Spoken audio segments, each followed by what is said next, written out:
స్త్రీ శక్తి స్వరూపిణి. భూదేవికి ఉన్నంత ఓర్పు ఉంటుంది, కానీ ఎప్పుడైతే ఆ ఓర్పు సహనం డెడ్ లైన్ దాటాయో ఆ మంచితనమే ఎదురు దాడి చేయడానికి సిద్ధపడుతుందండి. ఇక ఆ స్త్రీని తట్టుకునే శక్తి ఆ భర్తకు కానీ ఈ భూప్రపంచంలో ఎవ్వరికీ లేదండి. భూదేవి భరించినంత భరిస్తుందండి. భూదేవి కూడా భరించేంతే భరిస్తుందండి. మనం చేసే స్వార్థపూరిత పనుల వల్ల భూమి కలుషితమైనప్పుడు భూకంపం, భూమి కంపిస్తుంది.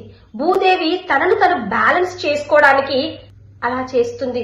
అలాగే స్త్రీ కూడా అంతేనండి. దయచేసి ఆడపిల్లలను, అమ్మాయిలను, అక్క చెల్లెళ్లను, భార్యలను, ఎవరైనా సరే ఆడపిల్ల అంటే ఒక శక్తి స్వరూపిణిగా ప్రతి ఒక్కరూ చూస్తే అలా అనుకుంటే ఆడపిల్ల కంట కన్నీరే రాదండి. అప్పుడు ఇలాంటి ప్రకృతి వైపరీత్యాలు కూడా రానే రావండి. ఓం శ్రీ మాత్రే నమః. ఈ విషయంపై మీ అమూల్యమైన అభిప్రాయాలను కామెంట్ లో తెలపండి ఫ్రెండ్స్. నచ్చితే లైక్ చేయండి, పేజీని ఫాలో అవ్వండి.